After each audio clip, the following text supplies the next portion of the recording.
आदरणीय बंधुओं, माताओं व मेरी प्यारी बहनों, राधे राधे। आपका हमारे YouTube चैनल पर बहुत बहुत स्वागत है।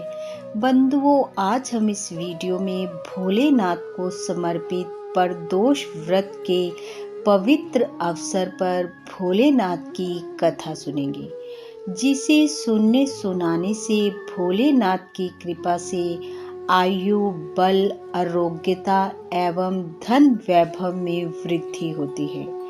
कथा कहानी सुनने के बाद यदि आप हमारे चैनल पर नए हैं तो कृपया हमारे चैनल को सब्सक्राइब करें, बेल आइकन को प्रेस करें ताकि हमारी वीडियो की नोटिफिकेशन सबसे पहले आप तक पहुंचे। वीडियो को शेयर व लाइक भी जरूर करें। बंधुओं, प्रदोष व्रत भोलेनाथ को समर्पित व्रत है। यह व्रत प्रत्येक माह की शुक्ल पक्ष व कृष्ण पक्ष में आने वाली त्रयोदशी तिथि को किया जाता है। जब यह व्रत सोमवार को आता है तो सोम प्रदोष व्रत, शनिवार को आता है तो शनि प्रदोष व्रत और रविवार को आता है तो रवि प्रदोष व्रत के नाम से जाना जाता है। प्रदोष व्रत का हमारे हिंदू धर्म में विशेष महत्व है। माना जाता है कि जो भी मनुष्य इस दिन भावपूर्वक भोलेनाथ की पूजा करता है, जल दूध से शिवलिंग का अभिषेक करता है, ओम नमः शिवाय मंत्र का जाप करता है, भोलेनाथ की कथाओं का श्रवण करता है, प्रदोष व्रत को रखता है, भगवान भोलेनाथ उसके मन की इच्छा को अवश्य पूर्ण करते हैं। इस दिन भोलेनाथ का पूजन प्रदोष काल में किया जाता है। प्रदोष व्रत आरोग्यता, आयु में वृद्धि, धन वैभव में बढ़ोतरी देने वाला व्रत है। इसलिए इस दिन भाव व श्रद्धा पूर्वक भोलेनाथ का पूजन कर कथा कहानी का श्रवण करना चाहिए। मान्यता के अनुसार इस दिन भोलेनाथ प्रदोष काल में कैलाश पर्वत के रजत भवन में नृत्य करते हैं और देवता उनके गुणों का सत्वन।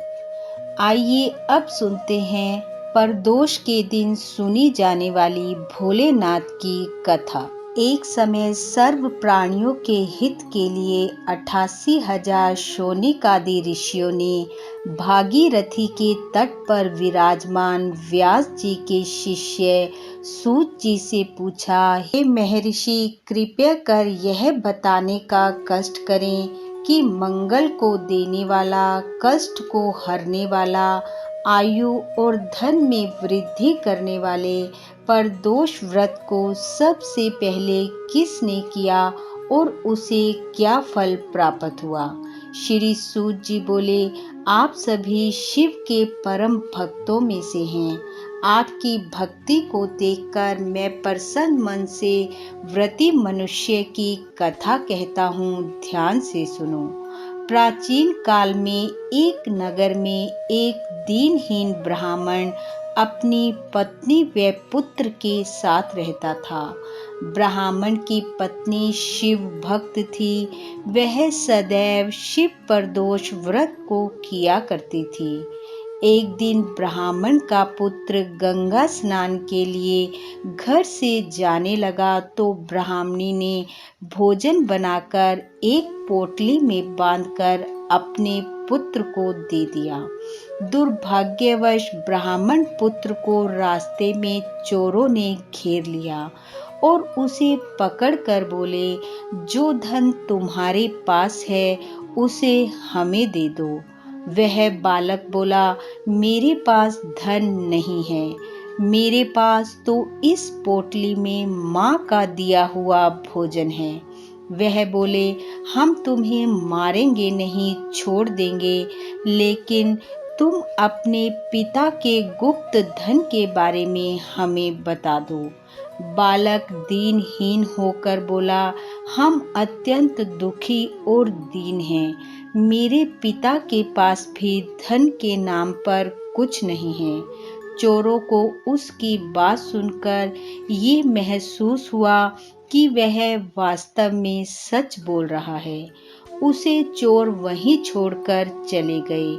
चलते चलते बालक एक नगर के निकट पहुंचा और वहां स्थित बरगद के पेड़ के नीचे आराम करने रुक गया। इतने में वहां उस नगर के राजा के सिपाही चोरों को ढूंढते हुए पहुंच गए और उसे ही चोर समझकर राजा के पास ले गए। राजा ने उसे कारावास में बंद करने का आदेश दिया। उधर जब काफी समय बीत जाने के बाद भी ब्राह्मणी का पुत्र घर नहीं लौटा तो ब्राह्मणी को चिंता हुई। अगले दिन प्रदोष का व्रत था। ब्राह्मणी ने व्रत रखा और भोलेनाथ से अपने पुत्र की कुशलता की प्रार्थना करने लगी।